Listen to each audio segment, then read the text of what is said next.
কুতুবিহি, কিতাবের প্রতি ঈমান আনতে হবে। কিতাবের প্রতি ঈমান সবার আছে? সামনে আছে? সব মিথ্যাবাদী। কে বলছে আছে? গোটা কিতাবের প্রতি ঈমান আনতে হবে। কেমন দেখান তো? ধরেন এই কিতাবের মধ্যে যা লেখা রয়েছে, আল্লাহ আপনাকে খুব ফোর্স করেছেন কি মানতে?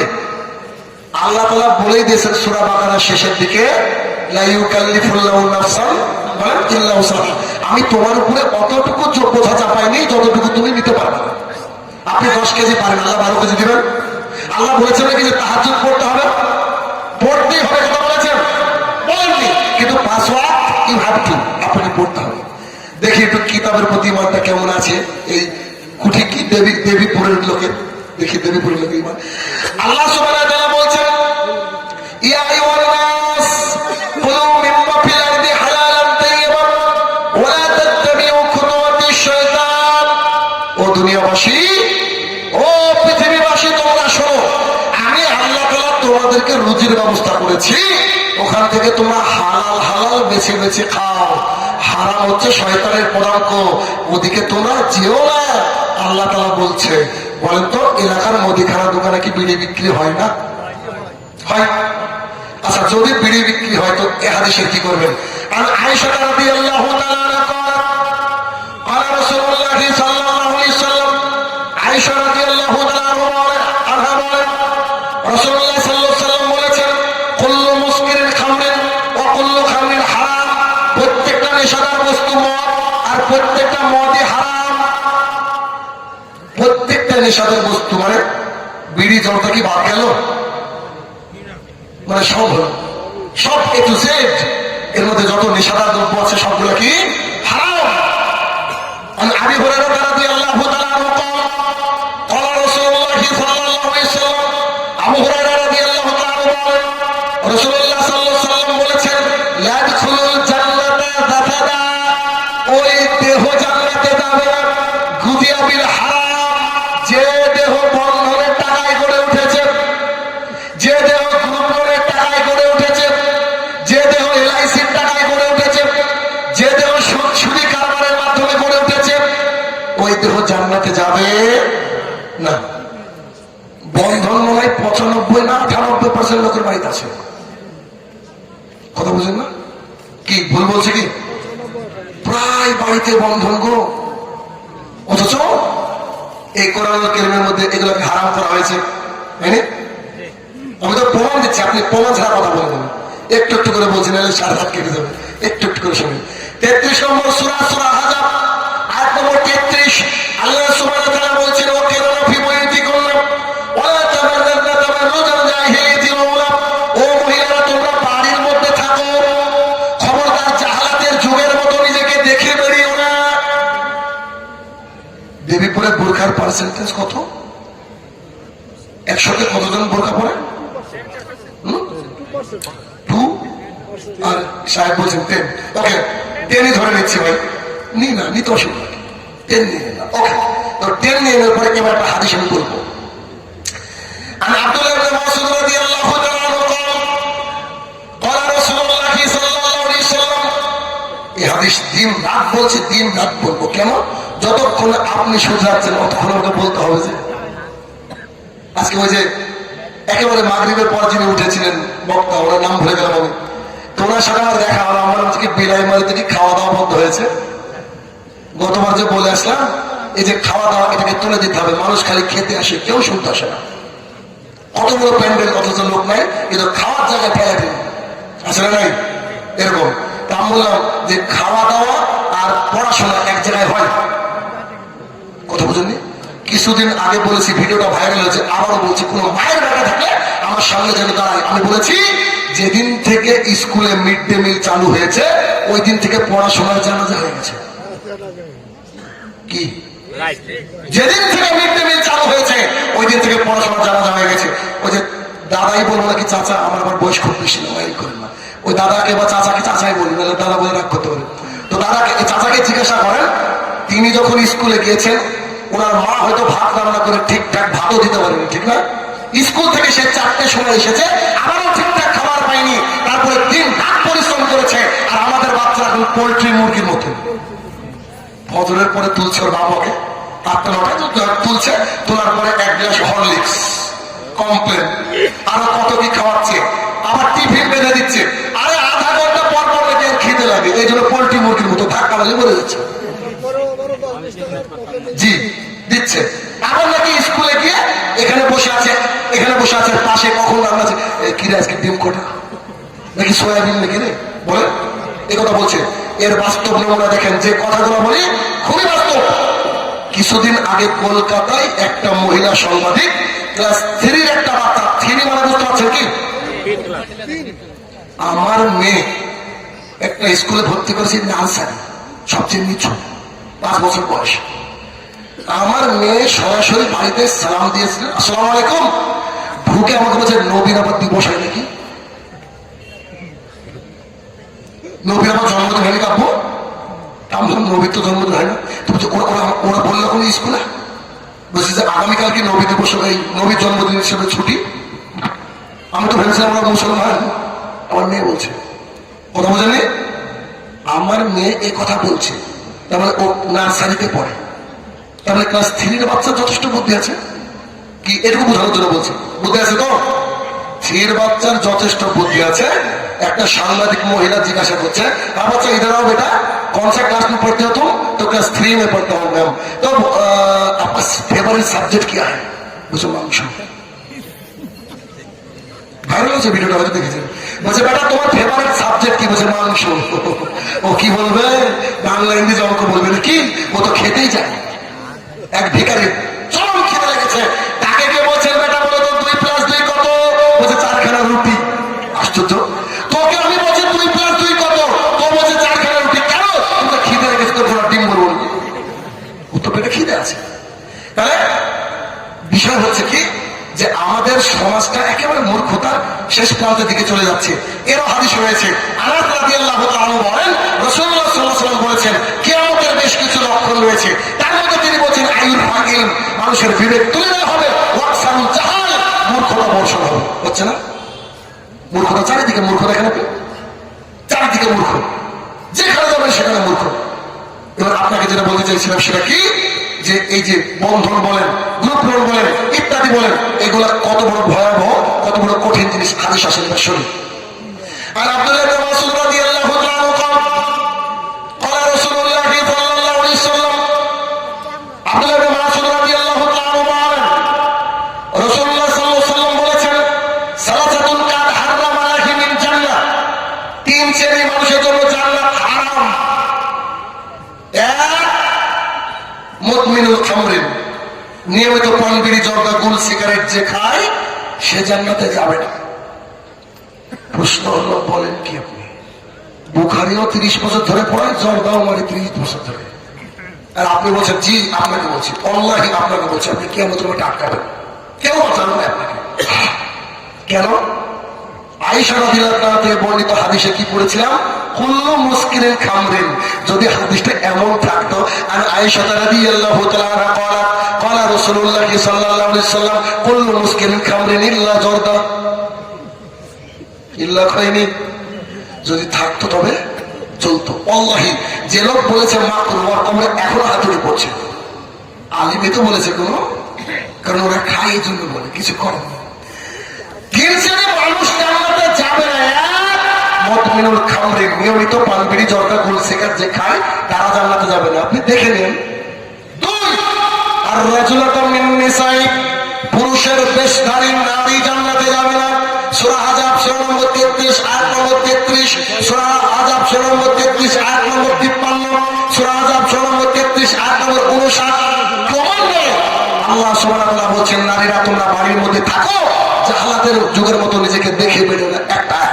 2 নম্বর আয়াত আল্লাহ সুবহানাহু ওয়া তাআলা বলছেন, হে মুহাম্মদ সাল্লাল্লাহু আলাইহি ওয়াসাল্লাম, তুমি তোমার মেয়েদেরকে, স্ত্রীদেরকে, মুমিনা নারীদেরকে বলো, তারা যেন বাইরে গেলে তাদের দুহের উপর দিয়ে, বুকের উপর দিয়ে চাদর টেনে নেয়, জিলবাব হিজাব পরে নেয়।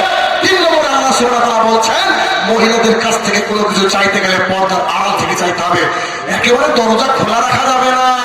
যে কেউ এসে বলল, ভাবি আসসালামু আলাইকুম, হাওয়ারি, ভাই না একটু বসে গল্প করি, এটা চলবে না। যে বাড়ির মেন গেট সবসময় মেনে রাখতে হবে।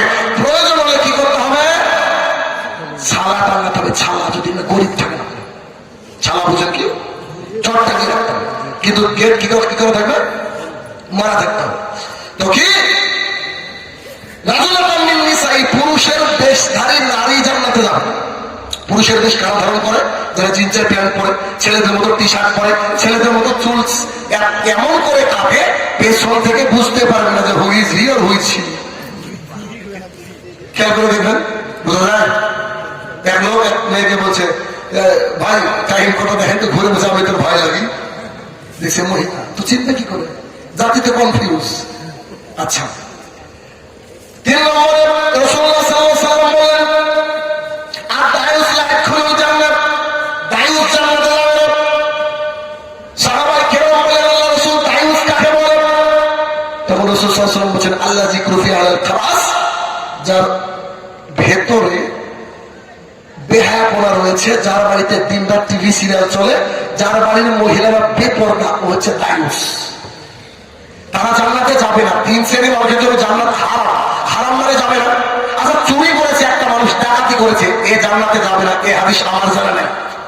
একটা মানুষ দিন রাত যেটা করে, ও মরলে যে জাহান্নামে যাবে, এ হাদিস আমার জানা নাই। কিন্তু 3 শ্রেণীর মানুষের জন্য জান্নাত হারাম। 1 শ্রেণীর কি, যার বউ বেটি বেপরদা। এই এলাকার 10% মহিলা যদি বোরকা পরে, 90% পুরুষ হচ্ছে দায়ুস, আর তারা জাহান্নামে যাবে। আমি বলছি, আল্লাহ রাসূল বলছে, আল্লাহ রাসূল বলছে। কথা বুঝছো? কথা ক্লিয়ার, একেবারে ক্লিয়ার করে যেতে হবে এখান থেকে। আচ্ছা, তাহলে কি হলো? কুতুবহি, কিতাবের প্রতি ঈমান আনতে হবে। কিতাবের মধ্যে বলা রয়েছে আকিমিস সালাত, কতবার বলা হয়েছে বলেন দেখি? 82 টাইমস, 82 বার আল্লাহ সুবহানাহু ওয়া তাআলা বলেছেন আকিমিস সালাত, তোমরা সালাত কায়েম করো। একটা ইয়াং ছেলে বক্তৃতার সামনে দাঁড়িয়ে রেখেছে, রাস্তা দিয়ে যাচ্ছে, চায়ের দোকানে চাচা বসে আছে, রোতরে স্ট্যান্ডিং, চাচা বসে আছে। তো চাচাকে ছেলেটা বলছে, চাচা চলেন যাই নামাজ পড়তে যেত। চাচা বলছে, তোদের চেয়ে এমনি ইমানদার আমি বেশি, নামাজ না পড়লে আমার ইমান আছে। এর করে লোক নেই, আছে না? আমি ভাবি আল্লাহ তাআলা বোধহয় সূরা মুদ্দাসসিরের 42 এবং 43 আয়াত ওই চাচাদের জন্য নাযিল করেছে, এটা আমি মনে করি। কেমন? ওই যে চাচা আপনাকে অপমান করলো না, তোরাই নামাজ পড়ে না, তোরাই যা ইত্যাদি বলে, কি বলে না, টন্টিং করে, এরকম চাচা বহু আছে সমাজে। আর যদি বাই চান্স কোনো একটা মেয়ে নতুন বোরকা পড়া শুরু করে, তুই দাদি কবে হলি রে, বলে না? আর নতুন দাঁড়িয়ে রাখলে বলে, বাবা মৌলবি কবে দিকে হলো কি নাই এটা এলাকায়। আর দাঁড়িয়ে রাখলে আর একটা কথা শোনা যায়, বাপ মেয়ে পাবি রে, বিয়ে করার পর রাখলে হতো না?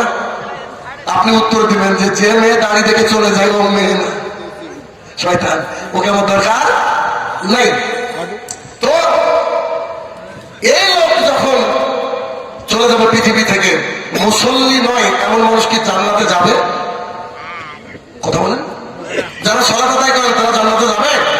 মেম্বার হলে, প্রধানমন্ত্রী, সবাই জাহান্নামে যাবে। ওই যে চাচা আপনাকে টন্টিং করেছিল, ওই চাচা জাহান্নামে। তো যাওয়ার সময় আপনিও তো টন্টিং করবেন, করবেন না? দুনিয়াতে আপনাকে করেছে, আপনি করবেন না?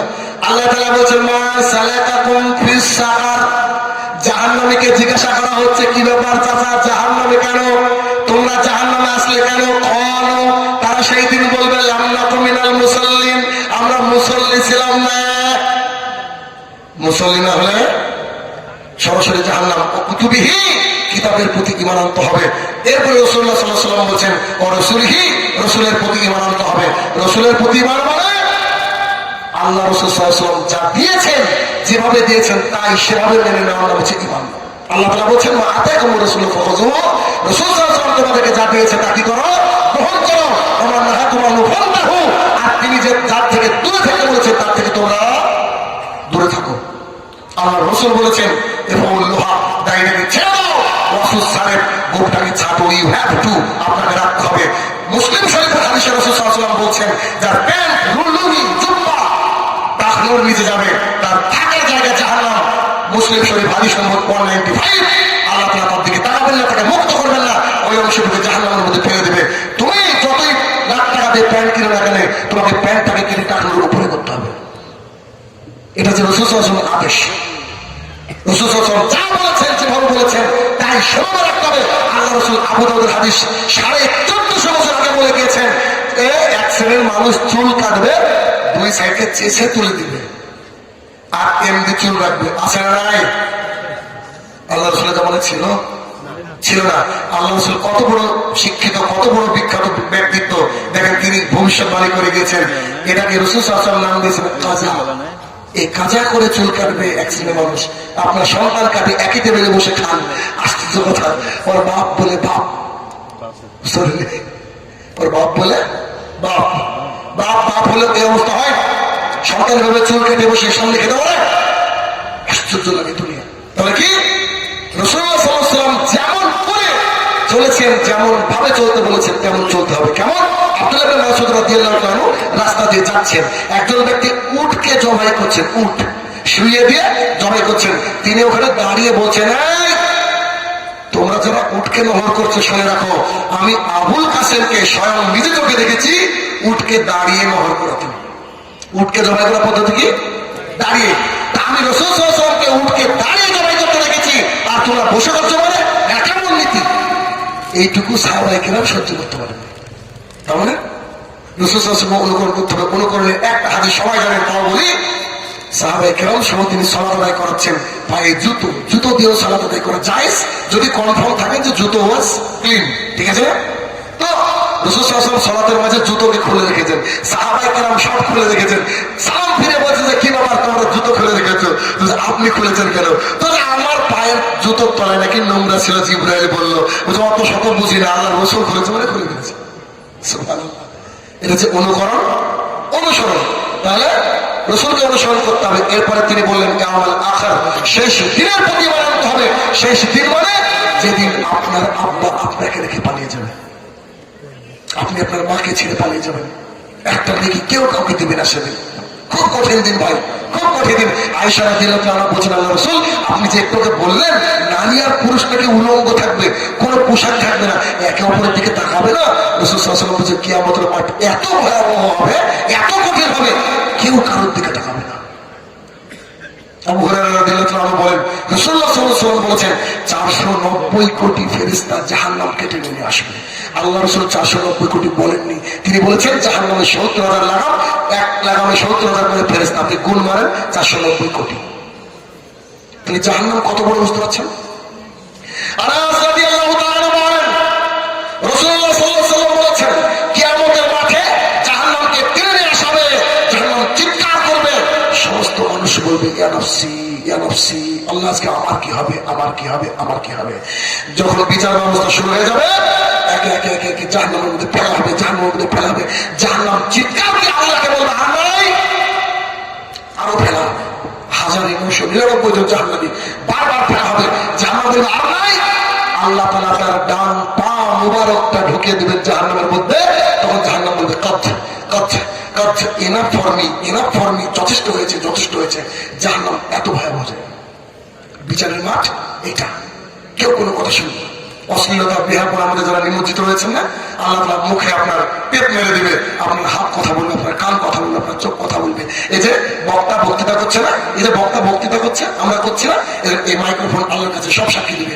এই মাইক্রোফোন আজকে যদি কাজও না করে না, কিয়ামতের মাঠে সব বলে দেবে জি এই হাদিস কেন বর্ণনা করলো, এই হাদিস তো জাল, ও এই কথা কেন বললো, ও করেনি, এইটা বলবে কিয়ামতের মাঠে।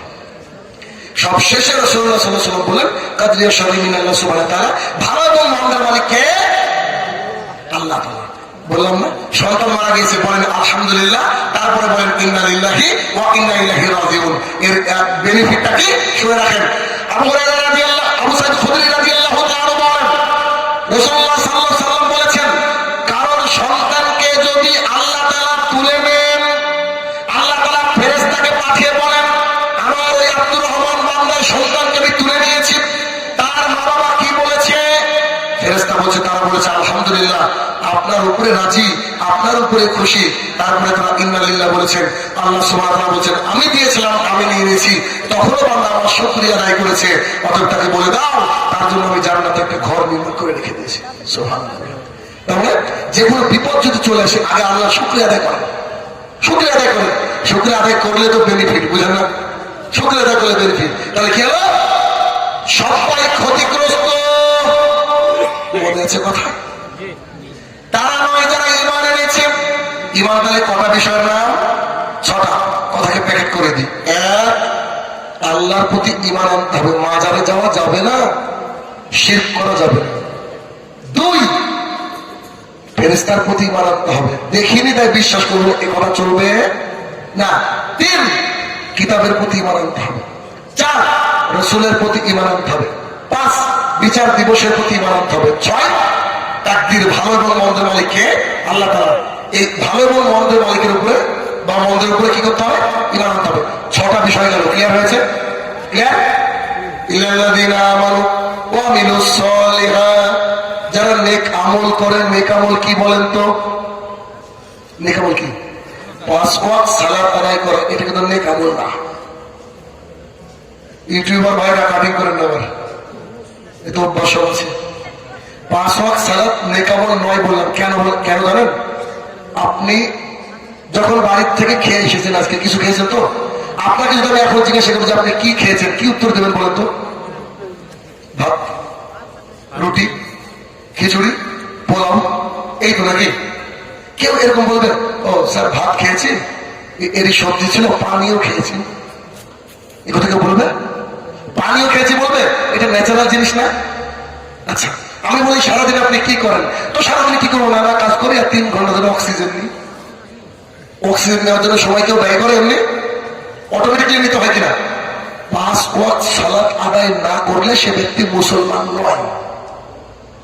আধার কার্ড না থাকলে তার আগামী দিনের ভোটার অধিকার নষ্ট করে দেওয়া হবে, যেমন আসামে ভোটার করা হচ্ছে। কথা বুঝেছেন তো? যদি তাই হয় 5 ওয়াক্ত সালাত ইউ হ্যাভ টু, আপনাকে করতে হবে, বাধ্য। কেন? আধার কার্ডের কোনো কাজ না থাকলেও আপডেট করতে হবে না? কেন? দেশে বসবাস করার জন্য। তো আল্লাহর জমিনে মুসলমানের টিকাতে গেলে 5 ওয়াক্ত সালাত আদায় করতে হবেই হবে। ব্যাস, নেক আমল তাহলে কি?